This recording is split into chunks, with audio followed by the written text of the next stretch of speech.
Duberstein. I'm a horse specialist at the University of Georgia, and we are in the middle of a 10-part video series on forage education for horse owners. What we're going to talk about today is carbohydrate digestion in horses, and this is going to be the first of a 2-part series. Today what we're going to discuss is different conditions that cause insulin resistance in horses. Pasture laminitis is a growing concern among horse owners, and we're going to talk a little bit today about why this happens to horses and kind of what happens biologically when they have conditions like this. So I have a couple horses here of my own. One is a 14-year-old quarter horse who suffers from bouts of pasture laminitis. He most likely is insulin resistant. I have another horse, a 31-year-old horse, who fortunately doesn't have insulin resistance, but he's of the age where it should be at least something that I'm considering. So I'm going to talk about that in a little bit more detail in today's lecture. The term low carb has become a popular trend in human diets, and horse diets have likewise followed this trend. However, the term low carb is actually a bit of a misnomer. If we remember from our first video on the horse's digestive tract, the term carbohydrate actually includes both simple carbs, like sugars and starches, as well as the fiber component of the diet. When we use the term low carb, what we actually mean is a diet that's low in sugars and starches. So what horses need a low starch diet? There's really not a perfect answer for this question. Many types of horses are fed diets that are low in sugars and starches but high in fiber. There's a lot of merit to this because it's really how the horse's GI tract is best adapted. As we discussed in our first video, sugars and starches are digested by the horse's own enzymes in the small intestine, while fiber is digested by the horse's cecum. The horse is not as efficient at digesting sugars and starches as other single-stomached animals like a person or a pig. However, they're more efficient at digesting fiber than people or pigs due to their enhanced microbial fermentation chamber called the cecum. For more information on this, definitely go back and watch our first video on the horse's unique GI tract if you haven't already. Basically, we can say that the horse is better adapted to eating fiber than to eating large amounts of sugar and starch. When we feed a horse a high-fiber diet, we are feeding them a diet that more closely resembles what their GI tract was designed to eat. Horses in the wild would be eating forage only, which is high in fiber.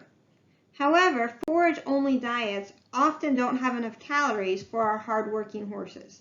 So we need to supplement these horses with a concentrate, which we commonly call grain, to increase the calories in the diet to meet their increased energy needs.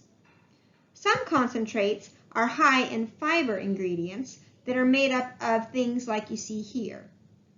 However, some concentrates are made up of higher starch ingredients like corn, barley, and oats. The other thing we need to remember is that forage is not all fiber. There are sugars and starches in forage too, especially in younger, less mature plants. Different plant species have different levels of sugars and starches. Some are very low in sugars and starch, while others can be kind of high. So if we're really trying to limit this in our horse's diet, we need to remember to think about how much sugar the horse might be getting from its forage too.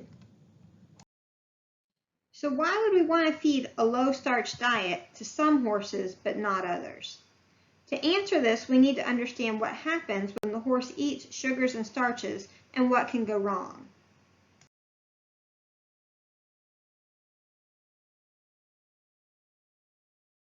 Let's start by defining a term. That term is NSC, or non-structural carbohydrates. This includes both sugars and starches. Remember, starches are just longer chains of sugars that are bonded together in a way that the horse can break it down with its own enzymes. When NSCs are digested in the small intestine, they get absorbed into the bloodstream as glucose, which is free sugar, and this raises blood glucose levels. In a horse that's healthy, an increase in blood glucose causes the pancreas to release insulin. Insulin Insulin is a signaling molecule in the body, and when it binds to cells around the body, it starts a chain of reactions in each cell that ultimately causes the glucose transporters to open, and this opening of the transporters allows free glucose to enter the cell. This is how the cell gets energy to stay alive and do work. Unfortunately, horses can develop a condition called insulin resistance, which is similar but not exactly the same as type 2 diabetes in humans. There are metabolic disorders such as equine metabolic syndrome, as well as PPID, which is sometimes called Cushing's disease, where insulin resistance can be a hallmark symptom. So what is insulin resistance and why is it a problem? In horses that have insulin resistance, insulin is still released from the pancreas when blood glucose levels rise.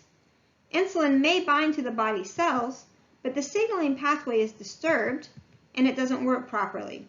So the glucose transporter doesn't open to allow glucose to enter the cell. This means that blood glucose levels still stay high and it signals the pancreas to release more insulin. Pretty soon we have two medical conditions develop called hyperglycemia and hyperinsulinemia. This is a fancy way of saying that the levels of glucose and the levels of insulin in the bloodstream are too high.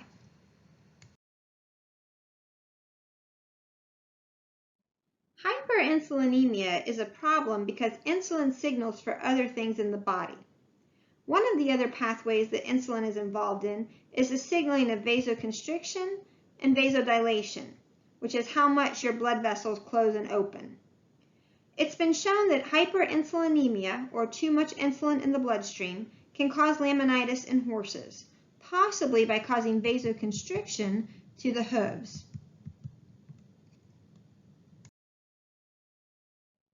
Vasoconstriction to the hooves can cause reduced blood flow to the lamina in the hoof.